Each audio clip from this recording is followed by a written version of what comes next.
increased wages, but productivity increased, but wages for the bottom 70% stagnated in this century, this 20 years. Income equality spiked as wealth agglomerated to the top. The financial crisis and the COVID pandemic heaped additional hardship on middle-class families that were already falling behind.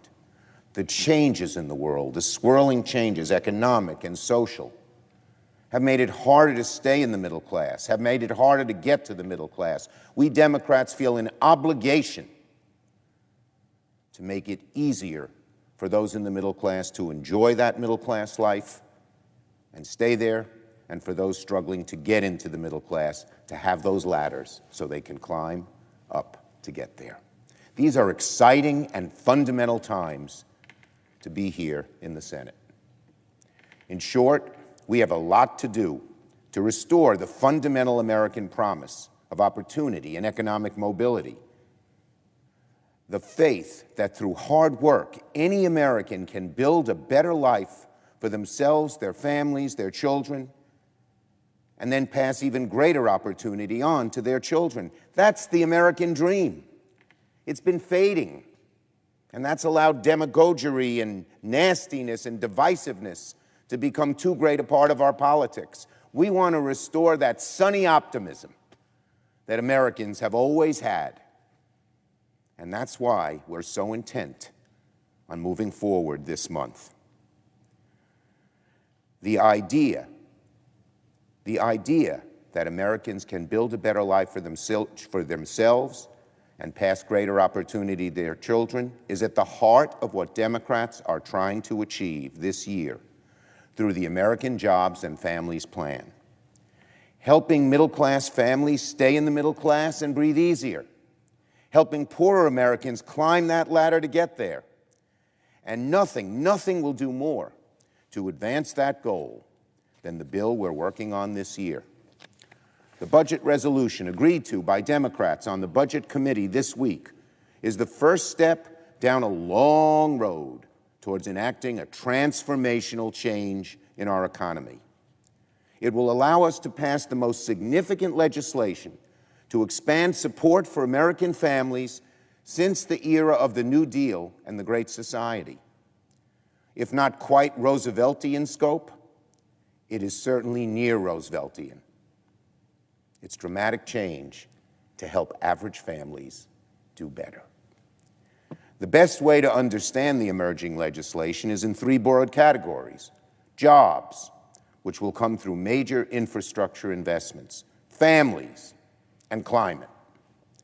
We're going to create thousands upon thousands of good-paying jobs by investing in infrastructure and the training and apprenticeships that will help more Americans, including many of those who've been left out, get those jobs. We're going to expand and strengthen the programs that support American families and introduce new ones, like paid family leave and a robust expansion of Medicare to cover vision, dental, and hearing. I salute Senator Sanders for putting it on the map and now making it a real possibility to happen.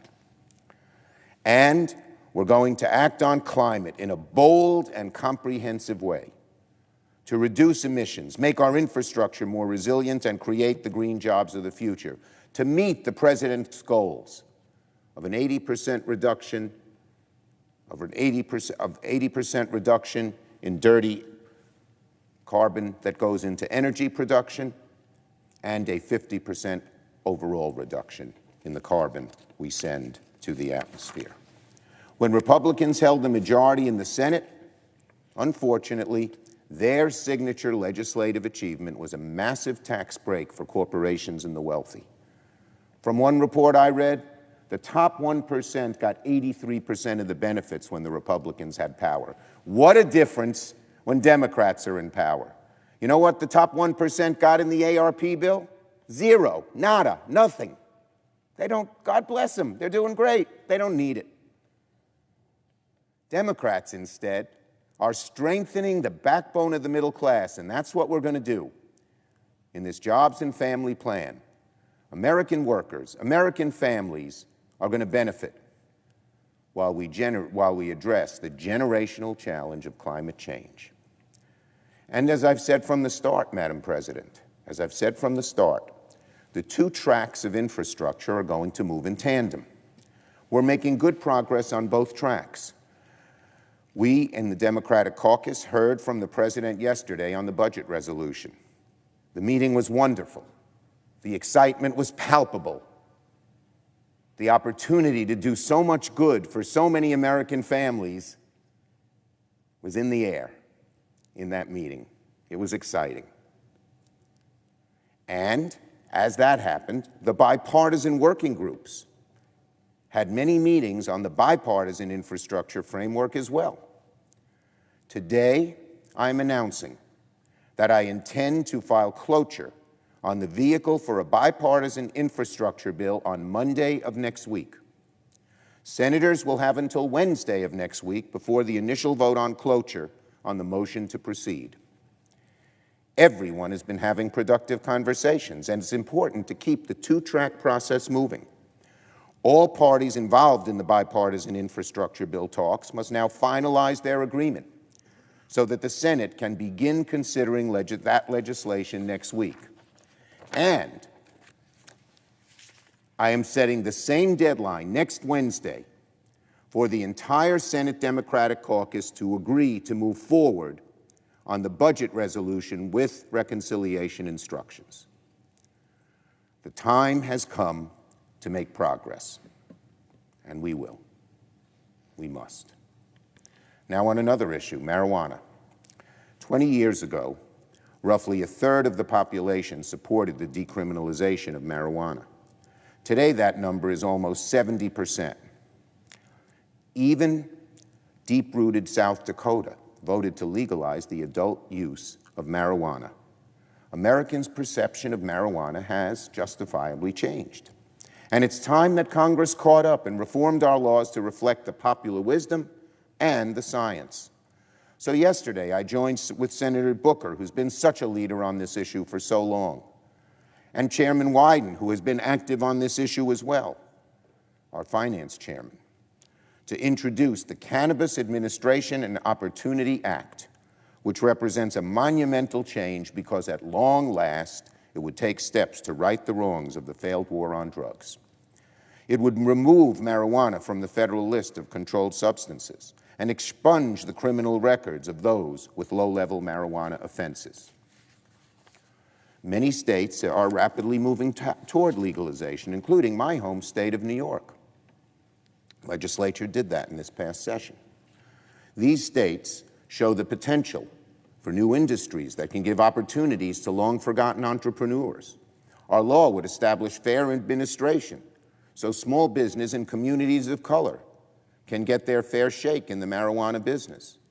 And we would deal with expungement, the tragedy of a young person being arrested because they have a small amount of marijuana in their pocket, but because of the historic over-criminalization, they have a permanent, serious criminal record that prevents them, inhibits them from moving forward in their lives.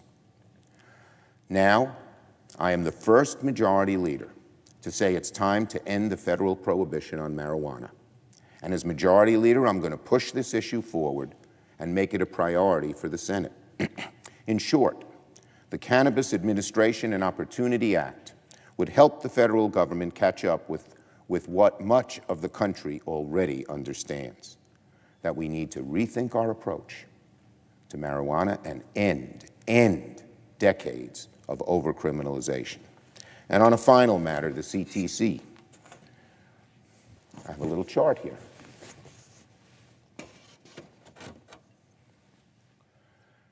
Over the past 20 years, the cost of raising children in America has become ludicrously expensive. Everything from diapers to housing to health care to college tuition has risen in price, some of it rather steeply and dramatically. And wages, unfortunately, have not kept pace, putting strain, ever more strain, on American parents. The cost of child care alone can be roughly equivalent to buying a new car every single year. That's a big burden for so many families. The pandemic, of course, made life even harder on America's families. So, in the American Rescue Plan, Democrats made sure that it included a dramatic expansion of the federal child tax credit to give families a little extra help during the once-in-a-century crisis. And today, I'm very proud to announce that tens of millions of Americans are going to see extra money land in their bank accounts, the first of monthly checks that will be dispersed through the expanded child tax credit. Let me say that again. Because of this law passed by Senate Democrats, sadly, unfortunately, not a single Republican voted for this much-needed measure that will help the middle class and the poor. A vast majority of Americans, because of what we Senate Democrats did, will begin receiving a monthly check of $300 for each child under 6 years old. And they will also receive $250 every month for each child between 6 and 17. Combined with the credits that apply next tax season, these payments total up to $3,600 for every child under 6, $3,000 for every child 6 to 17. In short, it will amount to a substantial and potentially life-altering tax cut for American families. If you're a middle-class mom or dad, this money will help defer the cost of groceries, rent, childcare, maybe diapers if you have an infant. Boy, they're expensive. I remember when my kids were little compared to today, the cost. You can spend that money on something else if you need it, and it's going to go a long way to reducing the burdens that families face. It also helps those kids in poverty.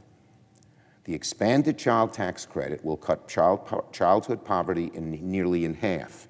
4 million American children, they expect, will be lifted. And when you're a child born into poverty, no fault of your own, you may not have proper nutrition and food. You may not have proper education or health care or housing. And by the time you're 14 or 15, you're in a big ditch. Now many, to their credit, climb out on their own. But this will prevent so many from falling into that ditch. So it helps the poor and it helps the middle class. We're proud of that. To all of America's moms and dads, check your bank accounts this week. Check your bank account. You may not even know this is happening. If you filed taxes in either of the past 2 years, or in both of them, and you qualify the credit, you'll see this money automatically. If you didn't file taxes in either of the past 2 years, you can go online, irs.gov/child tax credit, and sign up today. Let me repeat that, folks, for you listening. Go to irs.gov/child tax credit and sign up. It's very simple and easy to sign up. And as long as your kids have a Social Security number, they can get it. Republicans have, for a very long time, claimed to be the party of tax cuts. But when you read the fine print, it turns out that the Republican Party is the party of tax cuts for the wealthy and the well-connected. Democrats are sending this check, American parents, for the child tax credit, $300 per month, courtesy of President Biden and Senate and congressional Democrats. Again, unfortunately, every Republican voted no. And I want to give a lot of credit to Senators Bennett of Colorado and Senator Brown of Ohio and Senator Booker of New Jersey and Senator Wyden of Oregon and so many others who fought for this issue and helped make it a reality that today is going to happen. So we say to the parents of America, starting today, help, real help, significant help is on the way, not just for the wealthy, as the Republicans like to give it, but to the poor and the middle class. I yield the floor.